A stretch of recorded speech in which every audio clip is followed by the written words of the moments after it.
मित्रों नमस्कार, मैं हूं आपका दोस्त डॉक्टर अनिल अग्रवाल।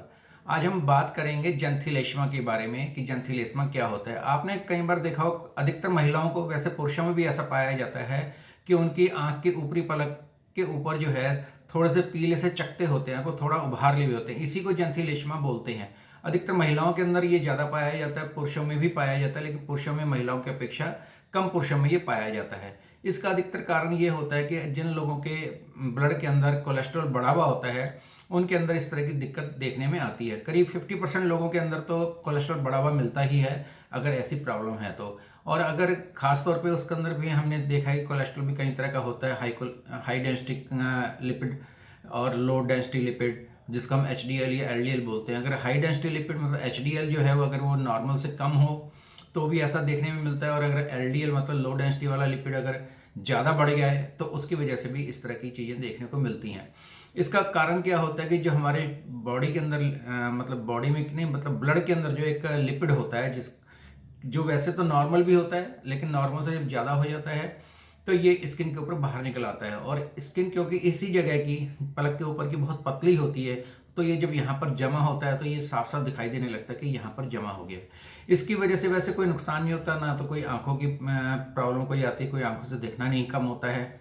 लेकिन ये कॉस्मेटिक प्रॉब्लम तो डेफिनेट है कि जिसकी वजह से लगता है कि भाई ये ना हो तो अच्छा है, देखने में बुरा लगता है। कभी कहीं फंक्शन में जाते हैं या कहीं और किसी गैदरिंग में जाते हैं तो अच्छा नहीं लगता है, कई लोगों का फिर मन भी नहीं करता कहीं जाने को। हाँ, बहुत ही कम रेयर कंडीशन में ऐसा भी देखा गया है कि ये जब होता है और ज़्यादा होता है और काफ़ी हार्ड हो जाता है, तो उसकी वजह से रोगी की जो पलक है वो भी थोड़ी नीचे हो जाती है, जैसे थोड़ा ऐसे देखता है, जिसको हम टोसिस बोलते हैं। तो लेकिन ये बहुत ही रेयर कंडीशन है। बाकी इसकी वजह से कोई नुकसान नहीं होता, ना कोई इसकी वजह से कोई कैंसर होता है, ना कोई और कोई ट्यूमर बनता है, ना बॉडी में किसी और प्रकार का विकार आता है। लेकिन ये अपने आप में क्योंकि कॉस्मेटिक प्रॉब्लम है तो इस तरह की चीज़ें देखने में आती हैं। अब इसको दूर करने के लिए लोग कई तरह के उपाय करते हैं, लेकिन जैसे कॉस्मेटिक प्रॉब्लम है तो सबसे अच्छा है कि आप अगर किसी स्किन के डॉक्टर के पास जाएं तो वो इसको सर्जरी करके इसको हटा सकते हैं। और आप भी इसके लिए कुछ कम करने के लिए अपने आप कुछ घरेलू उपाय कर सकते हैं, जिस तरह से कास्टर ऑयल होता है उसको कॉटन के अंदर भिगोकर इससे अफेक्टेड जगह के ऊपर रखेंगे तो इससे थोड़ा सा धीरे धीरे कम होना शुरू होता है। या एप्पल सीडर विनेगर होता है, उसको कॉटन में भिगोकर यहाँ पर रखने से 1 घंटा रोज रखें तो उससे भी ये रिड्यूस होना शुरू हो जाता है।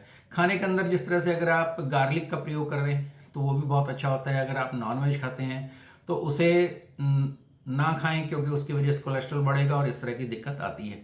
या फिर जो लोग अल्कोहल का सेवन अधिक करते हैं, सिगरेट पीते हैं, उन्हें इसका परहेज करना चाहिए, तो इसके अंदर उसको फ़ायदा मिलेगा।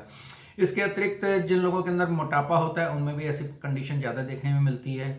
और जिन लोगों का ब्लड प्रेशर बढ़ा रहे या शुगर उनकी कंट्रोल ना हो तो उसकी वजह से भी इस तरह की दिक्कत देखने के लिए मिलती है।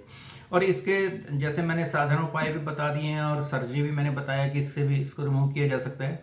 और अगर कुछ भी नहीं करेंगे तब भी कोई बात नहीं है, ये तो आपके मन की बात। अगर आपको लगता है कि भाई नहीं ये तो हटने चाहिए तो ज़रूर हटवाने चाहिए, और अगर आप इसको इग्नोर करते हैं तो कोई दिक्कत ही कुछ नहीं है। होम्योपैथी के अंदर भी इसके अंदर कुछ एक दवाइयों का प्रयोग किया जाता है, जो मैं आपको बताता हूँ कि जिस तरह से एलियम सटाइवा एक दवाई है, क्रिटिकस मदर टिंचर है, वो भी इसके लिए बहुत उपयोगी है, ब्रेटाम्यूर है, थूजा है, इस तरह की अनेक दवाइयाँ जो इसके अंदर काम आती हैं।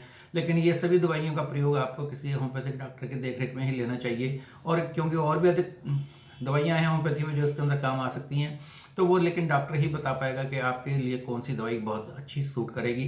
तो डॉक्टर से परामर्श करके आप इस दवा को लेंगे तो इसको हटाने के अंदर काफ़ी मदद मिलेगी और ये काफ़ी कम रह जाएंगे।